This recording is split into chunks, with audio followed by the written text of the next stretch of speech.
Sofa cum bed देखा था, हाँ 6,000 या 7,000 का था।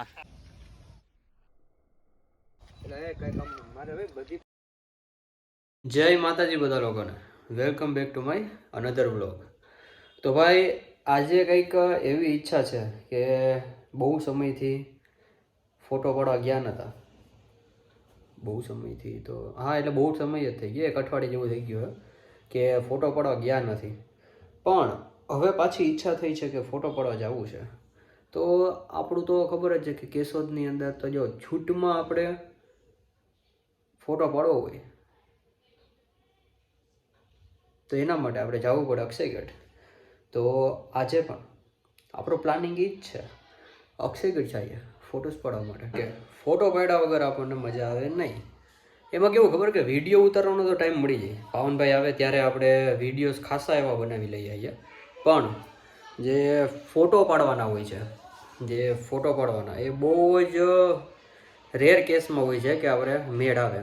એનું કારણ હોય છે કે સૌથી પહેલાં તો આપણે મૂડ હોવું જોઈએ ફોટો પાડવા માટેના, પછી સેકન્ડલી કે આપણે લોકેશન હોવું જોઈએ, અને થર્ડ કે એવું એટમોસ્ફિયર હોવું જોઈએ, વાતાવરણ હોવું જોઈએ કે જેના થકી આપણને મજા આવે।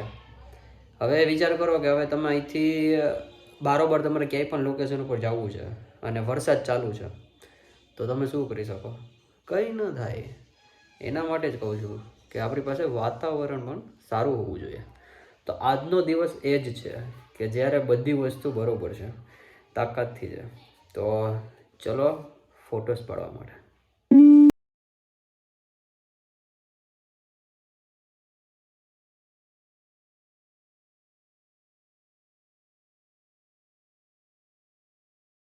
सोफा कम बेड देखा था, हाँ 6,000 या 7,000 का था। 7 बैंक के साइड से आने वाला 4 सीटर का सोफा कम बेड आपने देख के रखा था। यस यस सर जी।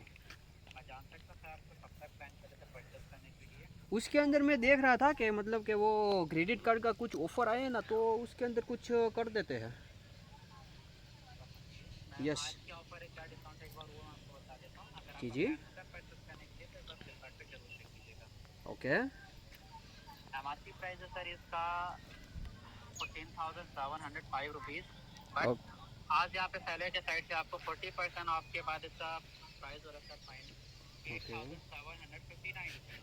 वाह, 8,000 यहाँ पे एक चीज चली जो कि सर वाओ डील है। यस, डेज के लिए भी लाइव है जिसका लास्ट डेट है, आज खत्म हो जाएगी वो डील। जी सर, आज ही कुछ करना पड़ेगा ना प्लानिंग उसका। और इसी साथ साथ बताना चाहूँगा वाओ डील भी यहाँ पे रनिंग है। वाओ डील के अंदर पे अगर आप सेम सोफा कम बेड को आईसीआईसी बैंक के क्रेडिट कार्ड से या फिर एक्सिस बैंक के क्रेडिट कार्ड से एक ही बार पेमेंट करके ऑर्डर प्लेस करते हैं तो इसमें आपको 1,453 रुपीज़ का एडिशनल डिस्काउंट मिलता है। सिर्फ 7,000 में पड़ेगा ना फिर? जी 7,087 रुपीज़ तक में पड़ सकता है सर। ओके, तो एक काम करो ना सर, ऐसा कुछ प्रबंध हो सकता है कि आप मेरे व्हाट्सएप या टेक्स्ट मैसेज में ये वो फिर से लिंक भेज दो, ऐसा कुछ? सर माफी चाहूँगा, मैं आपको यहाँ पे मेल आपका वेरीफाई है जिसका हाँ हाँ लेटर है DEVA। हाँ वो चलेगा, क्योंकि क्या मेरे को पता नहीं, मैंने कौन सा सर्च किया था, बहुत सारे मैंने देखे थे इसलिए। तो आप मेरे को वो लिंक से फॉरवर्ड कर देना।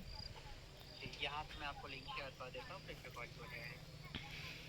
लिंक मैंने शेयर कर दी सर। एक बार आप मेल आईडी ओपन करके उसको एक बार रिफ्रेश कर लीजिएगा। Okay sir. आप वहाँ पे सर्च कीजिएगा दुर्गेश, DURGESH, क्योंकि आपको जो मेल होगा सर वो हमारे नाम से रिसीव होगा। दुर्गेश नहीं। क्वालिटी अगर हम बात करें तो बेस्ट प्रोडक्ट चाहिए, पहले कंपनी प्रोडक्ट आपने सेलेक्ट किया है। यस। इसके साथ अगर आप EMI की तरफ जाना चाहें EMI पे भी बाई कर सकते हैं minimum 3 month and maximum 24 month तक के लिए आप इसको EMI पे भी बाई कर सकते हैं किसी बैंक के क्रेडिट।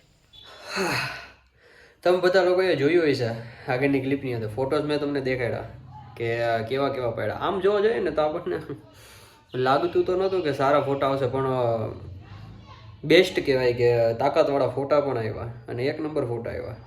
એકાદ મેં વિડીયો પણ ઉતાર્યો છે, એની મેં ક્લિપ તમને નાખેલી છે આની ઉપર, એ પણ તમે જોઈ લેજો એટલે તમને આઈડિયા આવે। પ્લસની અંદર વાત કરું તો જે તમે ક્લિપની અંદર જોયું કે ફોટોઝ પાડવાના સમયે આપણને ફ્લિપકાર્ટના કસ્ટમર કેરમાંથી ફોન આવેલો હતો હવે વિચાર કરો, અત્યાર સુધીનું વાત છે કે અત્યાર સુધી એવું હતું કે તમે જે આપણે પ્રોડક્ટ સર્ચ કરતા, એ પ્રોડક્ટ સર્ચ કરતા તો આપણને ખાલી નોટિફિકેશન આવતી. પહેલાં તો નોટિફિકેશન પણ ના આવતી એના રિગાર્ડિંગ કે એના રિલેટેડ કોઈ વસ્તુની. હવે તો નોટિફિકેશન તો આવે બરાબર છે, પણ એ વસ્તુ મેં કંઈક બપોરે સર્ચ કરી હતી અને સાંજ સુધીમાં મને એનો ફોન આવી ગયો કે સાહેબ આ તમે વસ્તુ સર્ચ કરેલી હતી તો તમને શું કંઈ પરચેસ કરવામાં ક્યાંય તમે અટકી નથી ગયા ને? હવે વિચાર કરો, આ લોકો ફોન કરતા રહે તો આપણા જેવા તો કોઈ એક વસ્તુ સર્ચ કરવા માટે પણ વિચારવું પડે. કારણ કે આપણે તો નોર્મલ કે ભાઈ હવે ગામની અંદર ગયા હવે આપણે છોકરાઓ છે ચલો ગોગલ્સ લેવા ગયા છીએ અને આપણે જોઈએ એની અંદર કે ભાઈ આ આટલાનું છે, તો આપણે તો હું 1 સેકન્ડની વાર લાગે ડાયરેક્ટ આપણે સર્ચ કરીએ.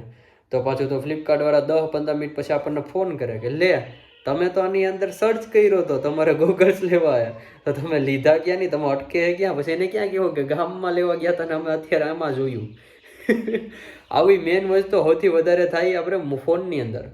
ફોન છે, કેમેરો છે, ટીવી છે, ફ્રીજ છે, આ બધી વસ્તુની અંદર, એસી અંદર, કે આપણે પરચેસ કરવાના હોય ગામની અંદરથી જ, પણ પ્રાઇસને આપણે કમ્પેર કરવા માટે ફ્લિપકાર્ટનો ઉપયોગ કરીએ છીએ. તો સેમ ટુ સેમ આજે એ જ વસ્તુ થઈ મારી સાથે પણ. એટલે ફ્લિપકાર્ટવાળા કદાચ કોઈ જોતા હોય તો એ લોકોને કહે કે અમારે નોર્મલ છે, આવું બધું અમારે ચેક કરવું જ પડે, એના વગર અમારે મેળ નથી આવતો. કમ્પેર તો કરવું પડે ને યાર, ક્યાંથી શું વસ્તુ સસ્તી આવે છે.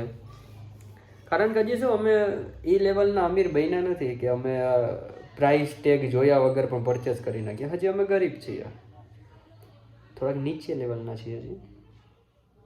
ક્યારેક આમ આવશું ઉપર ત્યારે વિચારશું, તો અત્યારે અહીંયા જ છીએ. સારું, ચલો જે લોકો નવા આવ્યા છે એ લોકો ખાસ કરીને ચેનલને સબસ્ક્રાઈબ કરી લેજો.